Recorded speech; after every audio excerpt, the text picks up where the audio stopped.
Broadcast first. Sponsored by Matex Heating, Cooling, and Plumbing. Well, good evening to you. More cloud cover across the area tonight. At least that fog finally lifted. It was a really foggy night last night and early this morning. Now just left with that cloud cover across the area, and actually a mild day with temperatures that made it to the 50s down in Effingham. Still 46 in Mattoon, 47 in Taylorville. Cooler 43 in Champaign, 37 in Watseka. Over the next several hours, you're going to see those temperatures dropping off. A big cool down is expected tonight. We dip down to the low 20s. We've got a better chance of snow and a messy Friday evening commute forecast. We'll show you what to expect coming up. WCIA 3 News starts right now.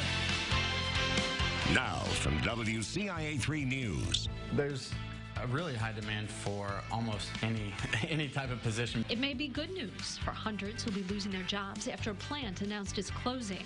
Why some say finding them work won't be hard. Plus, a former Catholic priest was sentenced to prison. What he did that left him behind bars. And it's nice to know where your money is going, like your taxpayer dollars, where one study says you'll see it used best. You're watching your local news leader.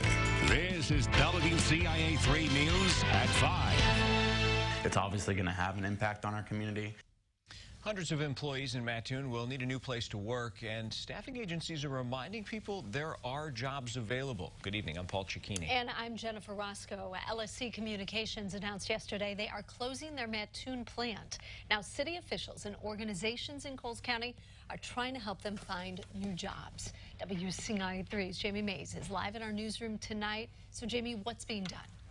Coles Together says they are working on a job fair. Hopefully that will happen before the plant closes. Lakeland College says they are committed to working with people who need training or are interested in taking advantage of their programs. Around 750 employees will be impacted by LSC Communications closing.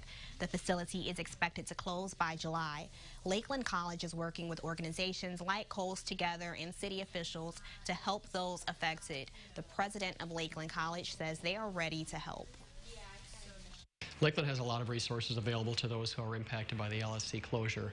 We work very closely with our local Workforce Investment and Opportunity Act area, as well as many resources on campus, from short-term degree programs that they can take to retool themselves all the way up to full degree programs.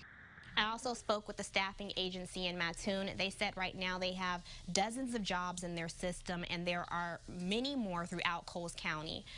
If you are one of those impacted by this closure, he does say do not wait, start preparing and reach out for help now from places like staffing agencies if you need it. Live in the newsroom, Jamie Mays, WCIA 3, your local news leader. Yeah, hopefully they all find work. Thank you so much. Now, Lakeland College also has a dislocated worker services program. It can provide money and support for impacted workers to go to training programs at Lakeland. A Decatur family has to find a new place to stay after their house caught fire last night.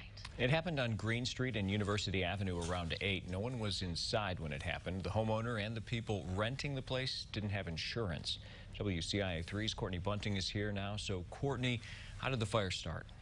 Well, Paul, fire crews are still looking into what exactly started it. They say it mostly stayed in one bedroom of the house. Someone who was dropping off one of the kids who lived there saw the fire. They say they called it in and said they thought a teen was inside at the time, but they later found out no one was, luckily. Now, the home got about $7,000 worth of damages, but the Red Cross is helping the family find a new place to stay. Yeah, it's what we call kind of a typical room and content type fire. It was a bedroom fire in the front of the house, and pretty much when the fire crews got in there, it was kind of like a blast furnace. I mean, we had fire from floor to ceiling in that room. We had full room involvement, what we call it. One adult and 4 children were living there. They did have working smoke detectors, and the fire department does offer those for free to anyone who needs them. And the Decatur Fire Department has handled 9 fires so far this year. In the winter, those numbers are typically up, they say, and fire crews recommend checking things like your space heaters this time of year to make sure they're plugged in safely. They say you should not use an extension cord for those. They should be plugged straight into the wall. Paul. Some good advice to keep in mind. Courtney, thanks. New at 5, a former Southern Illinois priest was sentenced for distributing child pornography and making meth. Gerald Heckenberger was a pastor at Holy Childhood Catholic Church in Muscuda. He was arrested at the church 2 years ago. He was stripped of his priestly duties within days of his arrest. He He was sentenced to 9 years in prison. Police blocked more than a mile of a road this morning after a crash. It happened near Main Street and Lynch Road in Danville. Police set up barricades nearly a mile down Lynch Road to keep other drivers away. No word on how many cars were involved or if anyone was hurt. Danville's police department is at full staff for the first time in more than a decade. Mayor Ricky Williams swore in the city's newest probationary officer, Dustin Campbell. They now have 62 officers. Williams says the department will now be able to implement its special units. Campbell still has to go through more training before officially becoming a full-fledged officer. Law enforcement officials often meet to talk about how things are going in the community. A sheriff in Central Illinois is making sure you're part of that conversation. WCIA 3's Gabrielle Franklin joins us live from Springfield. So what is the Sangamon County Sheriff doing to keep things interesting? Well, Paul, Sangamon County Sheriff Jack Campbell is using meetings among sheriffs as an opportunity to meet people in the community.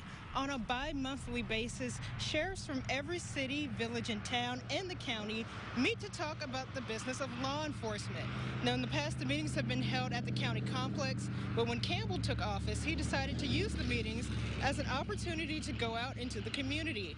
Today, the sheriffs met at Scoop du Jour in Chatham. Once their meeting was over, they took the time to meet with neighbors and listen to their concerns. Whether it's recreational cannabis or burglaries in their area, it gives us a chance to kind of touch base with them, because there's people that live out in the outskirts of Chatham that consider themselves residents, but truly they're actually living in unincorporated Sangamon County.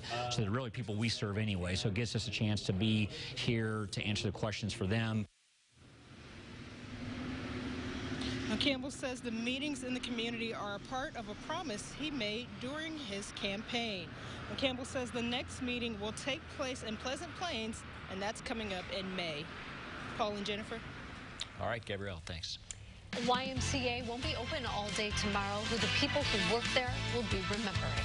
Plus, a woman built a food pantry from the ground up. Why they need your help to keep those doors open.